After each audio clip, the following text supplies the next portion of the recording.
that work because there's fast bits on either side of it. I mean, it's a fairly sort of straightforward process, I think, in terms of that. So, yeah, I mean, there's a lot of archives, so it really felt like I had to just give the audience a snapshot, little moments of it. Yeah, and luckily the archive itself has been scanned. Yeah. So I also sent Steve a link to a file with something like 30,000. We went to the one. Yeah. Did you like to give him any sort of indication of like this is Here's the thing, kind of this interrupt. Some of it was actually in Hebrew, but the file kind of just like, okay, fine, but still. So I mean, going through it was an interesting thing. Yeah. And actually took quite a bit of time. But,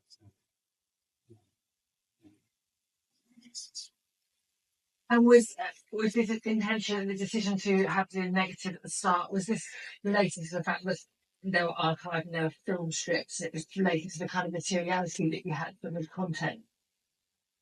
I think it's it's a sort of, I don't want to sound kind of cliche, but a sort of narrative arc that's quite obvious in terms of that. It's a story of something amazing coming out of loss, if you like. So it's a sort of natural progression. Well, lots of found in the brain. Yeah, it's very much exactly that. And this idea of losing something is obviously a very painful process, but that discovery, of course, is the positive thing. And it was very important for us, Lily, Stuart, and everybody involved to kind of tell a story that was about today, and where, it's sort of furniture that most people are sitting on here, where it is now, and the journey to get to today, So for me, I was very keen for people to walk away from the film thinking it was a story about now, today, rather than, obviously there's history, but it was very important to kind of figure out what is present. Clearly there's a very marked contrast between the first film and the second two films, which is that your film is very monochromatic, but you do have some nice glimpses of colour at certain points. What was the decision?